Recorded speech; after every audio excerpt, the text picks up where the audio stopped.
শহীদ জিয়ার বিএনপি এখন আর নাই, বেগম জিয়ার বিএনপি এখন আর নাই।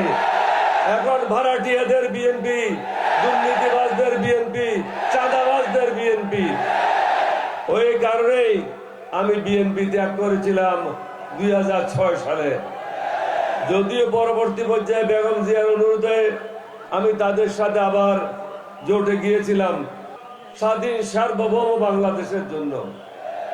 এখন একটা দল বিদেশিদের দালালি করছে, তাদের ইচ্ছা অনুযায়ী কাজ করছে, তাদের ইচ্ছার বাইরে যেতে পারবে না। আমি বলেছিলাম এরশাদকে একটা চেইন লাগিয়েছিল, এরশাদের ভাই তাদেরকে 2টা চেইন লাগাইছিল ভারতে। এখন যারা আমাদের বিরুদ্ধে নির্বাচন করছে তাদেরকে 3টা চেইন লাগাইছে। সুতরাং ভারতের বাইরে, রর বাইরে তারা যেতে পারবে না। আমরা চাই না এই দেশ ভারত শাসন করুক। সিদ্ধান্ত নিতে হবে, সেই সিদ্ধান্ত হবে 11 দলীয় ঐক্য জোটকে ক্ষমতায় আনার জন্য ভোট দিতে হবে।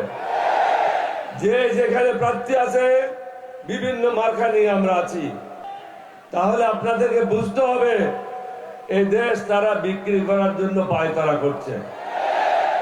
আপনারা যদি নিজে পায়ের কুড়া মারেন, আপনাদের কেউ সাহায্য করতে পারবে না। আমি আবার বলে যাই সমগ্র জাতিকে, আমাদের 11 দলীয় ঐক্য জোটের পতাকা তলে ঐক্যবদ্ধ হন।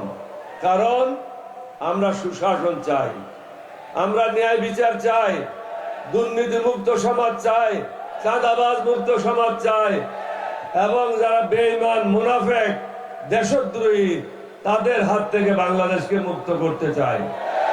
বাংলাদেশকে এগিয়ে নেওয়ার জন্য দরকার সঠিক ইমানদার লোক।